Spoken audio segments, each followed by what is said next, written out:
Jesus exemplified acceptance of the Roman government's legitimacy by adopting elements of its structure to establish his own earthly authority, his church.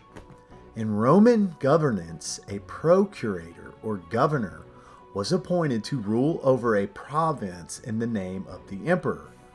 During Jesus' ministry, Pontius Pilate served as the procurator of Judea. The Romans also adopted and modified Greek governmental concepts, including the idea of an assembly of citizens meeting democratically to address common concerns, similar to the structure of the Roman Senate.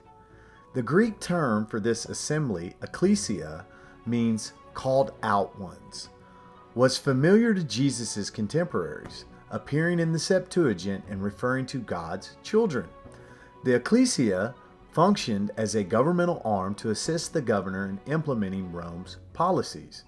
Jesus modeled his own assembly of called out followers, his earthly government, after this structure. When Jesus came to the region of Caesarea Philippi, he asked his disciples, "Who do the people say the Son of Man is?" They replied, "Some say John the Baptist, others say Elijah, and still others Jeremiah or one of the prophets."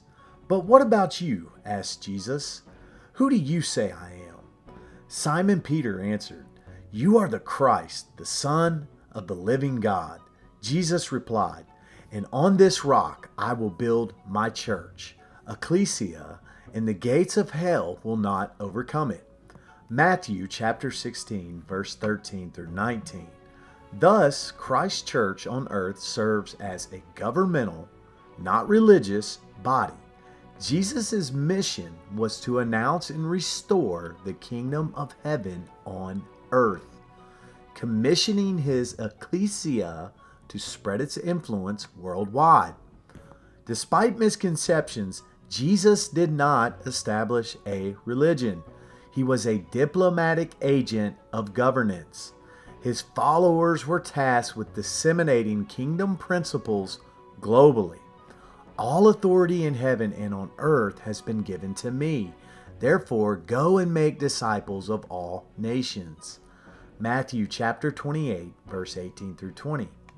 This Great Commission is a governmental mandate, not a religious doctrine.